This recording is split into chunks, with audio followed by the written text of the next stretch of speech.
Hello, my name is Owen Zimmerman, and today I'll be presenting you with the topic of Title IX for the FYS class. So basically, some background knowledge of this topic is it was a national law that states you have to give everyone equal and fair education, no matter their race or sexuality. So this law basically said that during the civil rights movement times, that anyone could be able to get into their school of choice no matter what the color of their skin or what gender they decided to be, or if they were gay or straight. So obviously you have to learn some background history of how it was created. This was signed in June 23rd, 1972 by President Richard Nixon. As I said before, this was around the civil rights movement and was helping people get into their dream schools and hopefully getting into their future dream jobs. So a big question that we have to do with this, what does it have to do with sports?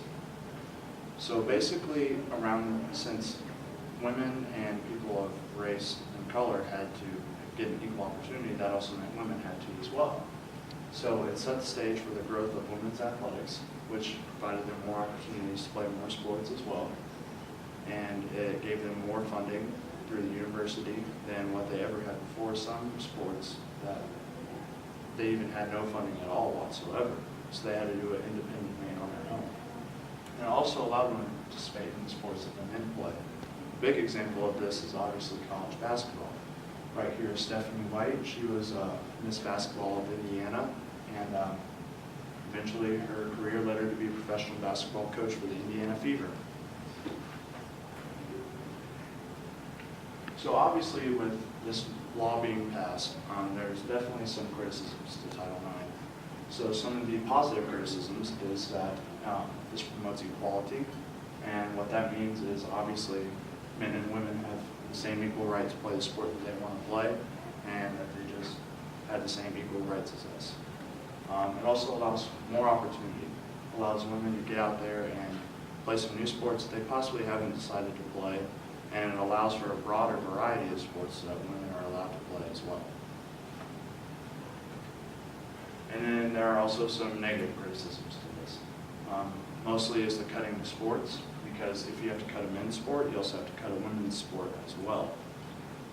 And an example of that obviously is Eastern Michigan University. They cut their men's swim team program, so they had to cut a women's program, and they cut a men's sport, and they had to cut a women's sport, so that gives less opportunity to both sides for people. Another negative criticism is there's still not enough equality with this.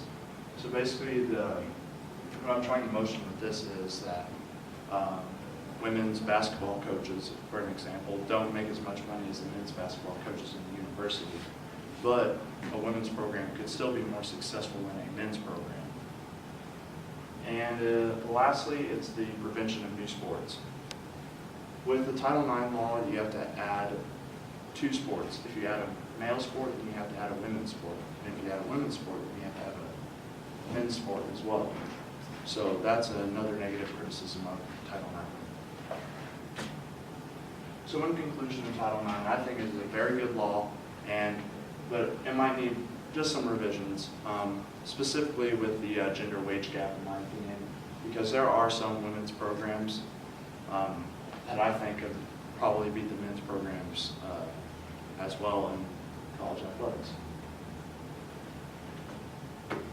And this is my works cited page. Thank you for listening to my presentation. I hope you have a great rest of your day.